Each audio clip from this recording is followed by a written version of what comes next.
నమస్కారం. సంగ్రహ స్టూడియోస్ కి స్వాగతం. హెడ్లైన్ చూద్దాం.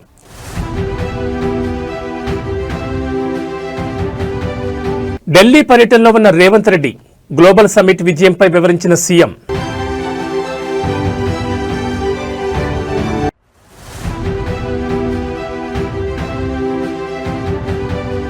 మాచర్ల కోర్టులో లొంగిపోయిన పిన్నెల్లి సోదరులు. పిన్నెల్లి బ్రదర్స్ ముందస్తు బెయిల్ పిటిషన్ కొట్టివేసిన సుప్రీంకోర్టు.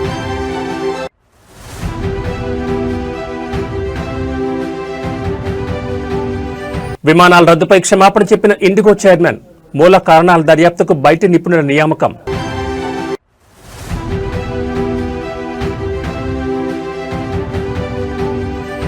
అమెరికాలో అధికారికంగా ప్రారంభమైన గోల్డ్ కార్డ్ పథకం. వ్యక్తులకు $1 మిలియన్, కంపెనీలకు $2 మిలియన్ ఫీజు. ఇక డీటెయిల్స్ చూస్తే ముఖ్యమంత్రి రేవంత్ రెడ్డి తన ఢిల్లీ పర్యటనలో భాగంగా కాంగ్రెస్ అగ్రనేతలు సోనియా గాంధీ, రాహుల్ గాంధీ, ప్రియాంక గాంధీలతో సమావేశమయ్యారు. ఈ ఉదయం పార్టీ ఎంపీలతో కలిసి ఆయన అధిష్టానంతో భేటీ అయ్యారు. ఈ సందర్భంగా తెలంగాణలోని తాజా రాజకీయ పరిస్థితులు, ప్రభుత్వ పనితీరు, సంక్షేమ పథకాల అమలు వంటి కీలక అంశాలపై చర్చించినట్టు తెలుస్తోంది. రాష్ట్రంలో పార్టీని మరింత బలోపేతం చేసేందుకు తీసుకుంటున్న చర్యలను, ప్రభుత్వ పాలనా తీరును రేవంత్ రెడ్డి కాంగ్రెస్ పెద్దలకు వివరించారు. ముఖ్యంగా ఇటీవల హైదరాబాద్ వేదికగా ప్రభుత్వం ప్రతిష్టాత్మకంగా నిర్వహించిన తెలంగాణ రైజింగ్ గ్లోబల్ సమ్మిట్ ఘన విజయం సాధించిన విషయాన్ని సోనియా గాంధీ దృష్టికి తీసుకెళ్లినట్లు తెలుస్తోంది. ఈ నెల 8, 9 తేదీల్లో జరిగిన ఈ సదస్సు ద్వారా రాష్ట్రానికి భారీగా పెట్టుబడులు తరలివచ్చాయని ఆయన తెలిపారు.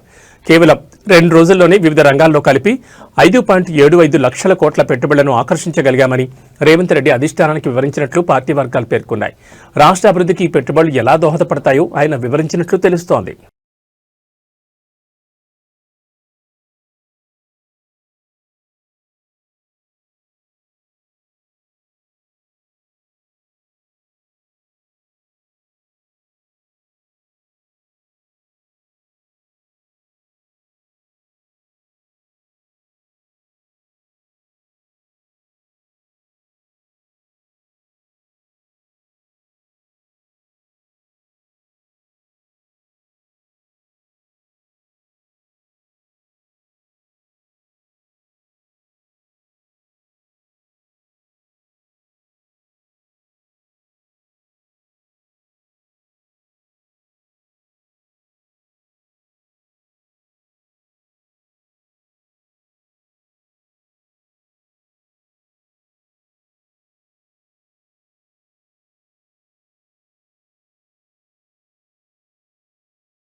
గొండ్లపాడు టీడీపీ నేతల జంట హత్య కేసులో నిందితులుగా ఉన్న వైఎస్ఆర్సీపీ మాజీ ఎమ్మెల్యే పిన్నెల్లి రామకృష్ణారెడ్డి, ఆయన సోదరుడు పిన్నెల్లి వెంకటరామరెడ్డి సుప్రీంకోర్టు ఆదేశాల మేరకు గురువారం మాచర్ల కోర్టులో లొంగిపోయారు. ఈ ఏడాది మే 24న పల్నాడు జిల్లా వెల్దుర్తి మండలం గొండ్లపాడులో తెలుగుదేశం పార్టీ నాయకులు జవిశెట్టి వెంకటేశ్వర్లు, జవిశెట్టి కోటేశ్వరరావు దారుణ హత్యకు గురైన విషయం తెలిసిందే. ఈ కేసులో ముందస్తు బెయిల్ కోసం పిన్నెల్లి సోదరులు చేసిన అభ్యర్థనను హైకోర్టు తిరస్కరించింది. అనంతరం వారు సుప్రీంకోర్టును ఆశ్రయించగా నవంబర్ 28న సుప్రీంకోర్టు వీరి ముందస్తు బెయిల్ను రద్దు చేసి 2 వారాల్లోగా కింది కోర్టు ముందు పోవాలన్న ఆదేశాలు జారీ చేసింది. సుప్రీంకోర్టు విధించిన గడువు ముగియనుండడంతో పిన్నెల్లి సోదరులు ఈ నిర్ణయం తీసుకున్నారు.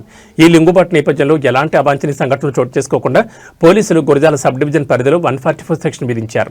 దీంతో పాటు పోలీస్ యాక్ట్ 30 అమలు చేస్తున్నారు. పల్నాడు ప్రాంతంలో భారీ బందోబస్తు ఏర్పాటు చేసి ఉద్రిక్త పరిస్థితులు తలెత్తకుండా గట్టి చర్యలు చేపట్టారు. పలువురు వైసీపీ నాయకులకు ముందస్తు చర్యల్లో భాగంగా హౌస్ అరెస్ట్ చేశారు. సుప్రీంకోర్టు ఆదేశాల ప్రకారం నిందితులు లొంగిపోవడంతో ఈ జంట హత్యల కేసు దర్యాప్తులో తదుపరి చర్యలు వేగవంతం కానున్నట్లు తెలుస్తోంది.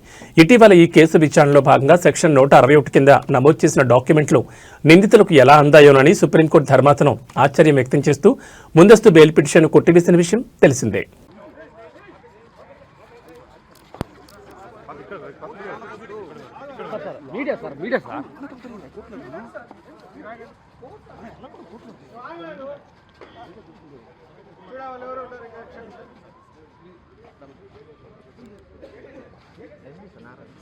ఉమ్మడి నల్గొండ జిల్లాలో పంచాయతీ ఎన్నికలు నివురుగప్పిన నిప్పులా మారాయి. బుధవారం అర్ధరాత్రి నుంచి ఎక్కడో ఒక చోట కాంగ్రెస్, బీఆర్ఎస్ వర్గీయుల పరస్పర దాడులకు దిగుతున్నారు. తాజాగా పంచాయతీ ఎన్నికల పోలింగ్ స్థలాలను పరిశీలించేందుకు బీఆర్ఎస్ మాజీ ఎమ్మెల్యే కంచర్ల భూపాల్ రెడ్డి ఇవాళ ఉదయం చిట్యాల మండల పరిధిలోని ఉరుమట్ల గ్రామానికి వెళ్లారు. అదే సమయంలో అక్కడికి కాంగ్రెస్ నేత, dairy corporation chairman Gutha Amit Reddy కూడా తన అనుచరులతో అక్కడికి చేరుకున్నారు. ఈ క్రమంలోని ఇరు పార్టీల శ్రేణుల మధ్య మాటల యుద్ధం చోటు చేసుకుంది. ఓ దశలో అమిత్ రెడ్డి, భూపాల్ రెడ్డి ఒకరిపైకి మరొకరు దూసుకెళ్లేందుకు ప్రయత్నించగా పోలీసులు వారిని అడ్డుకుని గొడవలు వద్దని వారించడంతో పరిస్థితిని సద్దుమణిగింది. కాగా ఇవాళ తెల్లవారుజామున కేతేపల్లి మండల పరిధిలోని కొర్లపహాడ్లో పంచాయతీ ఎన్నికల సందర్భంగా బీఆర్ఎస్ కాంగ్రెస్ కార్యకర్తల మధ్య తోపులాట జరిగింది. ఈ పరస్పర దాడుల్లో పలువురికి గాయాలయ్యాయి. అనంతరం క్షతగాత్రులను చికిత్స నిమిత్తం నకరికల్ ప్రభుత్వాసుపత్రికి తరలించారు. తాజా పరిణామంతో ఎన్నికల అధికారులు కొర్లపహాడ్ గ్రామంలో భారీగా పోలీసులను మోహరించారు.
మాది మీడియానే ఇబ్బంది.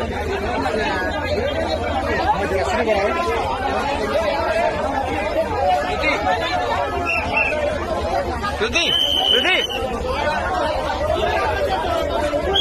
నడుస్తుంది.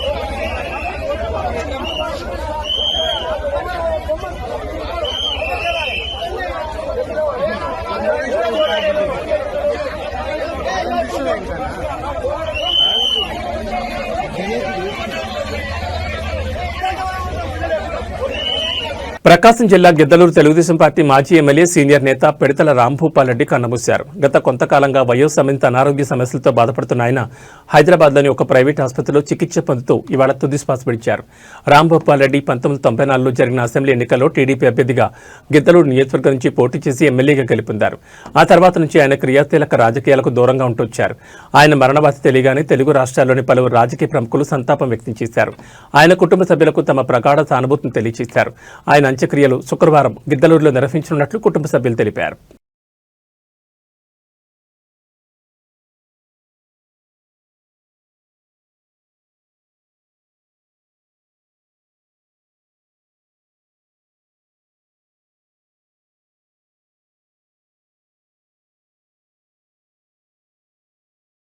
అనంతపురం జిల్లా కళ్యాణదుర్గం మున్సిపల్ చైర్పర్సన్ పదవి టీడీపీ కైవసం చేసుకుంది. మున్సిపల్ చైర్పర్సన్ గా తలారి గౌతమ్ ఎన్నికయ్యారు.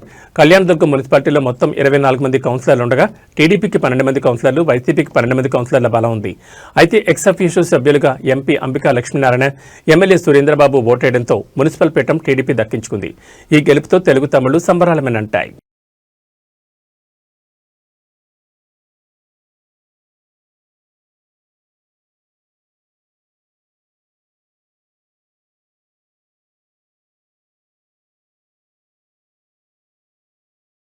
కడప మేయర్గా పాక సురేష్ ఎన్నికయ్యారు. 47 డివిజన్ వైసీపీ కార్పొరేటర్ పాక సురేష్ అభ్యర్థిత్వాన్ని కార్పొరేటర్లు నిత్యానందరెడ్డి, షఫీ బలపరిచారు. దీంతో పాక సురేష్ మేయర్గా ఎన్నికైనట్లు జాయింట్ కలెక్టర్ అదితి సింగ్ ప్రకటించారు. వైసీపీకి 39 మంది కార్పొరేటర్లు ఉండగా 38 మంది సభ్యులు హాజరయ్యారు. మేయర్ పదవి ఆశించిన 10వ డివిజన్ కార్పొరేటర్ మల్లికార్జున అసంతృప్తితో ఎన్నికకు గైర్హాజరయ్యారు. ఇక తగినంత బలం లేకపోవడంతో మేయర్ ఎన్నికకు టీడీపీ దూరంగా ఉంది.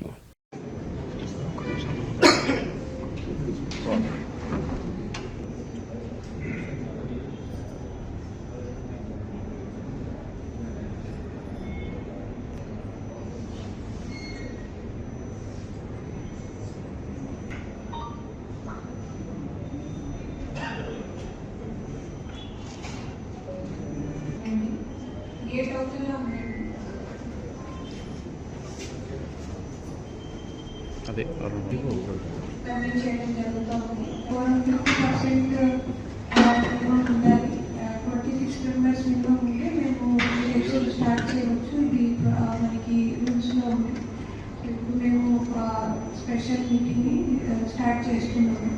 ముందు ఒకసారి రూల్ పొజిషన్ అంతా చెప్తాను, తర్వాత ప్రొసీజర్ మేము స్టార్ట్ చేస్తాము. సో ఈ ఫార్మీలో రికగ్నైజ్డ్ పొలిటికల్ పార్టీస్ వాళ్ళ తరఫు నుంచి క్యాండిడేట్ ఎవరు పెడుతున్నారు, వాళ్ళ ఉంటుంది. అదేవిధంగా విప్ ద్వారా ఏ నోటీస్ జారీ చేశారు దానికి ఎనెక్సర్ 3లో కాపీ ఒకటి ఇవ్వాల్సి ఉంటుంది. తర్వాత పార్టీ మెంబర్స్ తరఫు నుంచి ఎక్నాలెడ్జ్మెంట్ విప్ మనం ఇది జారీ చేశాము, వాళ్ళు ఎక్నాలెడ్జ్ చేశారు. దానికి సంబంధించి మీటింగ్ స్టార్ట్ అయ్యే లోపల ఇవ్వాల్సి ఉంటుంది. మేడ్చల్ జిల్లా శామీర్పేటలోని బీసీ గురుకుల పాఠశాలలో తమకు సరైన భోజనం పెట్టడం లేదని, భవనం కూడా శిథిలావస్థకొచ్చిందని పోలీస్ స్టేషన్లో ఫిర్యాదు చేశారు విద్యార్థులు.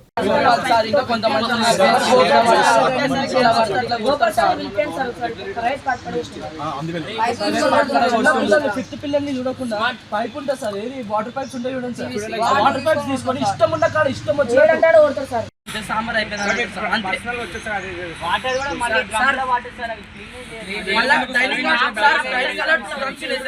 అవి మేము వచ్చినప్పటి నుంచి చూస్తున్నాం సార్, మేము జాయిన్ అయినప్పటి నుంచి ఇప్పటి వరకు ఒకసారి కడగలే. దాని కింద బొగాన్లు ఉంటాయి, అట్లనే ఉంటాయి. ఇప్పటి వరకు ఒకసారి బొగాన్లు కడగలే, మళ్ళీ మొన్న సార్ మనం బాత్రూమ్ లో కడుకుంటాం కదా సార్, ఆ బ్రష్లతో మీద మేము స్నానం చేసే డ్రమ్లు కడుగుతాం సార్, బాత్రూమ్ కడిగే బ్రష్లతో. ఎస్టిమేట్ అయితే వేరే పిల్లలు వచ్చింది సార్, ఇట్లా తింటున్నారు ఈ అన్నం అని మమ్మల్ని తిడుతున్నారు సార్. వాళ్ళు ఇట్లా పెడుతున్నారు మీ సార్ ఎట్లా అనిపిస్తుంది మీరే చెప్పండి.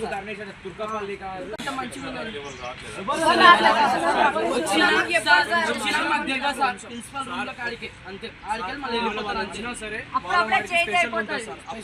ఒక్క పూట మంచిగా పెడతారు సార్ అంతే.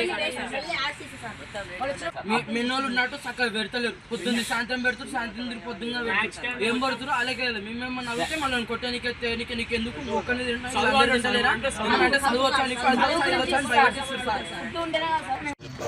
స్టేషన్ దాకా వచ్చినంటే చాలా ఇబ్బంది కదా. ఇబ్బంది అర్థం చేసుకోండి సార్, ఓకే కానీ కమిటీ మీటింగ్ కూడా పెట్టాను, పెట్టి చెప్తాను. ఇట్లాంటి సిచ్యువేషన్స్ ఉన్నాయి, కొద్దిగా నెక్స్ట్ రాకుండా వాళ్ళు కొద్దిగా హ్యాండ్ పవర్తో తగ్గిపోయింది, కొన్ని విషయాలు ఉన్నాయని చెప్పాను అలాగే. ఇప్పుడు మార్నింగ్ కూడా వాళ్ళని క్లాస్కి తీసుకెళ్ళి చెప్పాను. టాలీవుడ్ సీనియర్ హీరో అయిన మెగాస్టార్ చిరంజీవి ప్రముఖ పారిశ్రామికవేత్త మహేంద్ర గ్రూప్ చైర్మన్ ఆనంద్ మహీంద్రాపై ప్రశంసల వర్షం కురిపించారు. తెలంగాణ గ్లోబల్ సమ్మిట్లో ఆనంద్ మహీంద్రాను కలిసిన చిరంజీవి ఆయన వ్యక్తిత్వాన్ని పొగుడుతూ సోషల్ మీడియా వేదికగా ట్వీట్ చేశారు. ఆయన తన ట్వీట్లో ఆనంద్ మహీంద్ర వినయం, నిరాడంబరత తనకు ఎంతో ఆకట్టుకున్నాయని, వ్యక్తిగతంగా ఆ లక్షణాలు తాను ఎంతో గౌరవిస్తానని చిరంజీవి పేర్కొన్నారు. అంతేకాకుండా ఆనంద్ మహీంద్ర తన విలువలు, పనులు, నడవడికలతో గొప్పతనాన్ని పెంచుకున్న రతన్ టాటాను గుర్తు చేస్తున్నారని చిరంజీవి ఆ పోస్టులో ప్రస్తావించారు. ఆనంద్ మహీంద్ర సామాజిక సేవా కార్యక్రమాలకు కట్టుబడి ఉండడం తనకు చాలా స్ఫూర్తినిచ్చిందని, ఆయనతో కలిసి అలాంటి సార్థకమైన పనులలో పాల్గొనడానికి తాను మరింత ఉత్సాహంగా ఉన్నారని చిరంజీవి తెలిపారు. ఈ సమావేశాన్ని ఏర్పాటు చేసినందుకు సీఎం రేవంత్ రెడ్డికి చిరంజీవి ప్రత్యేక కృతజ్ఞతలు తెలిపారు. భవిష్యత్తులో ఇలాంటి స్ఫూర్తిదాయకమైన సంభాషణల కోసం ఎదురుచూస్తున్నారని మెగాస్టార్ తన ట్వీట్ను ముగించారు.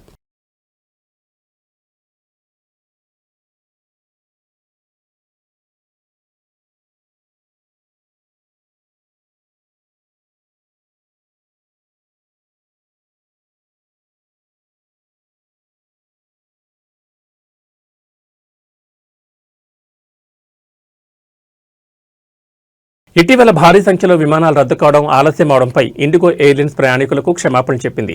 ఈ భారీ కార్యాచరణ వైఫల్యానికి గల మూల కారణాలను గుర్తించేందుకు బయటి సాంకేతిక నిపుణులతో దర్యాప్తు జరిపిస్తామని సంస్థ చైర్మన్ విక్రమ్ సింగ్ మెహతా గురువారం ప్రకటించారు. భవిష్యత్తులో ఇలాంటి సంఘటనలు పునరావృతం కాకుండా చూసేందుకే ఈ నిర్ణయం తీసుకున్నట్లు ఆయన ఒక ప్రకటనలో తెలిపారు. ఈ నెల 3 నుంచి 5 మధ్య జరిగిన ఈ పరిణామాల వల్ల వేలాది మంది ప్రయాణికులు తీవ్ర ఇబ్బందులు పడ్డారని మెహతా అంగీకరించారు. చాలా మంది ముఖ్యమైన వ్యక్తిగత కార్యక్రమాలు, వ్యాపార సమావేశాలు, వైద్య అపాయింట్మెంట్లు కోల్పోయారు. జరిగిన దానికి మేము మనస్ఫూర్తిగా చింతిస్తున్నామని ఆయన పేర్కొన్నారు. సీఈఓ పీటర్ ఎల్బర్స్ నేతృత్వంలోని యాజమాన్యం సర్వీసులను పునరుద్ధరించడంపై దృష్టి పెట్టాలనే ఉద్దేశంతోనే తాము వెంటనే ప్రకటన చేయలేదని వివరించారు. అంతర్గత సమస్యలతో పాటు వాతావరణం అనుకూలించకపోవడం, కొత్త సిబ్బంది రోస్టరింగ్ నిబంధనలు, ఏవియేషన్ వ్యవస్థలో రద్దీ వంటి అనేక కారణాల వల్ల ఈ అంతరాయాలు ఏర్పడ్డాయని మెహతా తెలిపారు. కావాలనే సంక్షోభం సృష్టించామని లేదా పైలట్ అలసట నిబంధనలను ఉల్లంఘించామని వస్తున్న ఆరోపణలను ఆయన ఖండించారు.